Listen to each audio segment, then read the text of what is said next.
श्री सीताराम चंद्राभ्याम नमः। सुंदरकांड 14वां सर्ग। हनुमान जी का अशोक वाटिका में प्रवेश करके उसकी शोभा देखना तथा एक अशोक वृक्ष पर छिपे रहकर वहीं से सीता का अनुसंधान करना। महातेजस्वी हनुमान जी एक मुहूर्त तक इसी प्रकार विचार करते रहे। तत्पश्चात मन ही मन सीता जी का ध्यान करके वे रावण के महल से कूद पड़े और अशोक वाटिका की चहार दीवारी पर चढ़ गए। उस चहार दीवारी पर बैठे हुए महाकवि हनुमान जी के सारे अंगों में हर्ष जनित रोमांच हो आया। उन्होंने वसंत के आरंभ में वहां नाना प्रकार के वृक्ष देखे, जिनकी डालियों के अग्रभाग फूलों के भार से लदे थे। वहां साल, अशोक, नीम और चंपा के वृक्ष खूब खिले हुए थे। बहुवार, नाग केसर और बंदर के मुंह की भांति लाल फल देने वाले आम भी पुष्प एवं मंजरियों से सुशोभित हो रहे थे। अमराइयों से युक्त वे सभी वृक्ष शत शत लताओं से आवेष्टित थे। हनुमान जी प्रत्यंचा से छूटे हुए बाण के समान उछले और उन वृक्षों की वाटिका में जा पहुंचे।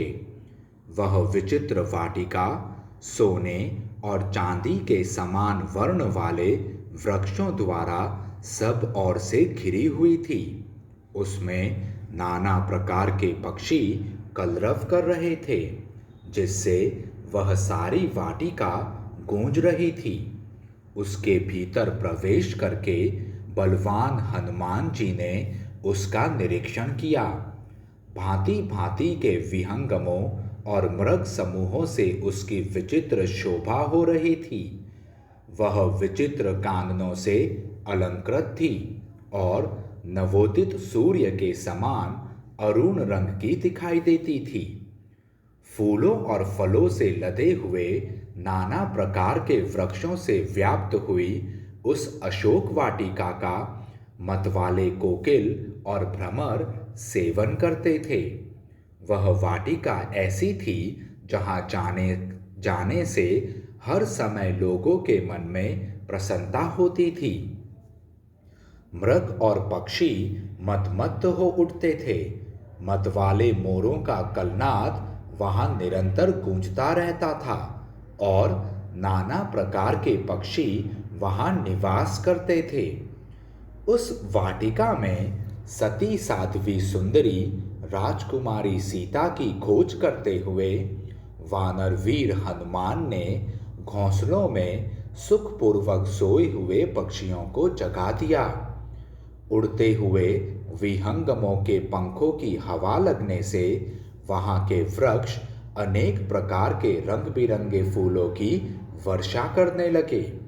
उस समय पवन कुमार हनुमान जी उन फूलों से आच्छादित होकर ऐसी शोभा पाने लगे मानो उस अशोक वन में कोई फूलों का बना हुआ पहाड़ शोभा पा रहा हो। संपूर्ण दिशाओं में दौड़ते और वृक्ष समूहों में घूमते हुए कपिवर हनुमान जी को देखकर समस्त प्राणी एवं राक्षस ऐसा मानने लगे कि साक्षात ऋतुराज वसंत ही यहाँ वानर वेश में विचर रहा है। वृक्षों से झड़कर गिरे हुए भांति भांति के फूलों से आच्छादित हुई वहां की भूमि फूलों के श्रृंगार से विभूषित हुई युवती स्त्री के समान शोभा पाने लगी। उस समय उन वेगशाली वानर वीर के द्वारा वेग पूर्वक बारंबार हिलाए हुए वे वृक्ष विचित्र पुष्पों की वर्षा कर रहे थे। इस प्रकार डालियों के पत्ते झड़ जाने तथा फल फूल और पल्लवों के टूटकर बिखर जाने से नंग धड़ंग दिखाई देने वाले वे वृक्ष उन हारे हुए जुआरियों के समान जान पड़ते थे जिन्होंने अपने गहने और कपड़े भी दांव पर रख दिए हों। वेगशाली हनुमान जी के हिलाए हुए वे फलशाली श्रेष्ठ वृक्ष तुरंत ही अपने फल फूल और पत्तों का परित्याग कर देते थे। पवन पुत्र हनुमान द्वारा कंपित किए गए वे वृक्ष फल फूल आदि के न होने से केवल डालियों के आश्रय बने हुए थे। पक्षियों के समुदाय भी उन्हें छोड़कर चल दिए थे। उस अवस्था में वे सब के सब प्राणी मात्र के लिए अगम्य हो गए थे। जिसके केश खुल गए हैं, अंगराग मिट गए हैं, सुंदर दंतावली से युक्त अधर सुधा का पान कर लिया गया है तथा जिसके कतिपय अंग नख शक्त एवं दंत शक्त से उपलक्षित हो रहे हैं, प्रियतम के उपभोग में आई हुई उस युवती के समान ही उस अशोक वाटिका की भी दशा हो रही थी। हनुमान जी के हाथ पैर और पूंछ से रौंदी जा चुकी थी तथा उसके अच्छे अच्छे वृक्ष टूटकर गिर गए थे, इसलिए वह श्रीहीन हो गई थी। जैसे वायु वर्षा ऋतु में अपने वेग से मेघ समूहों को छिन्न भिन्न कर देती है, उसी प्रकार कपीवर हनुमान ने वहां फैली हुई विशाल लता वल्लरियों के वितान वेग पूर्वक तोड़ डाले। वहां विचरते हुए उन वानर वीर ने पृथक पृथक ऐसी मनोरम भूमियों का दर्शन किया जिनमें मणि, चांदी एवं सोने जड़े गए थे। उस वाटिका में उन्होंने जहां तहां विभिन्न आकारों की बावड़ियां देखी जो उत्तम जल से भरी हुई और मणिमय सोपानों से युक्त थी। उनके भीतर मोती और मूंगों की बालुकाएं थी।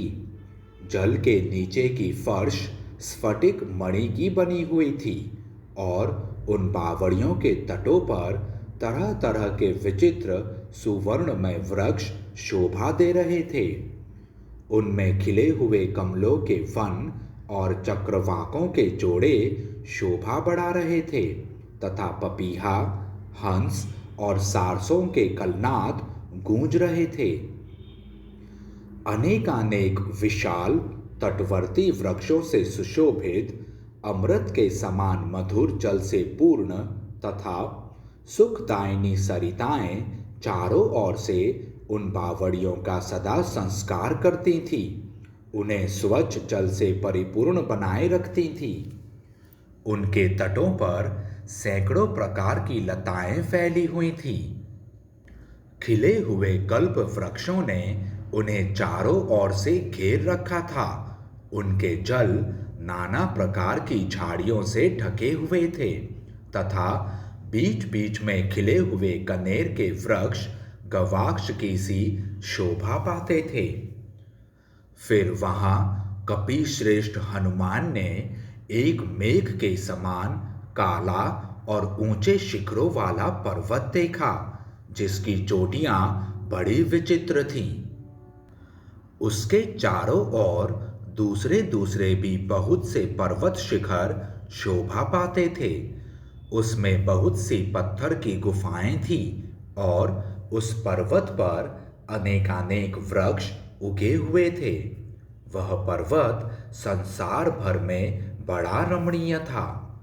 कपिवर हनुमान ने उस पर्वत से गिरी हुई एक नदी देखी जो प्रियतम के अंक से उछलकर गिरी हुई प्रियतमा के समान जान पड़ती थी, जिनकी डालियां नीचे झुककर पानी से लग गई थी। ऐसे तटवर्ती वृक्षों से उस नदी की वैसी ही शोभा हो रही थी मानो प्रियतम से रूठकर अन्यत्र जाती हुई युवती को उसकी प्यारी सखियां उसे आगे बढ़ने से रोक रही हों। फिर उन महाकपि ने देखा कि वृक्षों की उन डालियों से टकराकर उस नदी के जल का प्रवाह पीछे की ओर मुड़ गया है, मानो प्रसन्न हुई प्रेयसी पुनः प्रियतम की सेवा में उपस्थित हो रही हो। उस पर्वत से थोड़ी ही दूर पर कपिश्रेष्ठ पवन पुत्र हनुमान ने बहुत से कमल मंडित सरोवर देखे, जिनमें नाना प्रकार के पक्षी चहचहा रहे थे। उनके सिवा उन्होंने एक कृत्रिम तालाब भी देखा, जो शीतल जल से भरा हुआ था। उसमें श्रेष्ठ मणियों की सीढ़ियां बनी थी और वह मोतियों की बालुकाराशि से सुशोभित था। उस अशोक वाटिका में विश्वकर्मा के बनाए हुए बड़े बड़े महल और कृत्रिम कानन सब ओर से उसकी शोभा बढ़ा रहे थे। नाना प्रकार के मृग समूहों से उसकी विचित्र शोभा हो रही थी। उस वाटिका में विचित्र वन उपवन शोभा दे रहे थे। वहां जो कोई भी वृक्ष थे, वे सब फल फूल देने वाले थे। छत्र की भांति घनी छाया किए रहते थे। उनके सबके नीचे चांदी की और उसके ऊपर सोने की वेदियां बनी हुई थी। तदंतर महाकवि हनुमान ने एक सुवर्णमयी शिंशपा अशोक का वृक्ष देखा, जो बहुत से लता वितानों और अगणित पत्तों से व्याप्त था। वह वृक्ष भी सब ओर से सुवर्णमयी वेदिकाओं से घिरा था। इसके सिवा उन्होंने और भी बहुत से खुले मैदान, पहाड़ी झरने और अग्नि के समान दीप्तिमान सुवर्णमय वृक्ष देखे। उस समय वीर महाकवि हनुमान जी ने सुमेरु के समान उन वृक्ष की प्रभा के कारण अपने को भी सब ओर से सुवर्णमय ही समझा। वे सुवर्णमय वृक्ष समूह जब वायु के झोंके खाकर हिलने लगते, तब उनसे सैकड़ों घुंघरुओं के बजने की सी मधुर ध्वनि होती थी। वह सब देखकर हनुमान जी को बड़ा विस्मय हुआ। उन वृक्षों की डालियों में सुंदर फूल खिले हुए थे और नए नए अंकुर तथा पल्लव निकले हुए थे, जिससे वे बड़े सुंदर दिखाई देते थे। महान वेगशाली हनुमान जी पत्तों से हरी भरी उस शिंशपा पर यह सोचकर चढ़ गए कि मैं यहीं से श्री रामचंद्र जी के दर्शन के लिए उत्सुक हुई उन विदेह नंदिनी सीता को देखूंगा, जो दुख से आतुर हो इच्छानुसार इधर उधर जाती आती होंगी। दुरात्मा रावण की यह अशोक वाटिका बड़ी ही रमणीय है। चंदन, चंपा और मौलसिरी के वृक्ष इसकी शोभा बढ़ा रहे हैं। इधर यह पक्षियों से सेवित कमल मंडित सरोवर भी बड़ा सुंदर है। राजरानी जानकी इसके तट पर निश्चय ही आती होंगी। रघुनाथ जी की प्रियतमा राजरानी रामा सती साध्वी जानकी वन में घूमने फिरने में बहुत कुशल हैं। वे अवश्य इधर आएंगी। अथवा इस वन की विशेषताओं के ज्ञान में निपुण मृग शावक नयनी सीता आज यहाँ इस तालाब के तटवर्ती वन में अवश्य पधारेंगी, क्योंकि वे श्री रामचंद्र जी के वियोग की चिंता से अत्यंत दुबली हो गई होंगी और इस सुंदर स्थान में आने से उनकी चिंता कुछ कम हो सकेगी। सुंदर नेत्र वाली देवी सीता भगवान श्री राम के विरह शोक से बहुत ही संतप्त होंगी।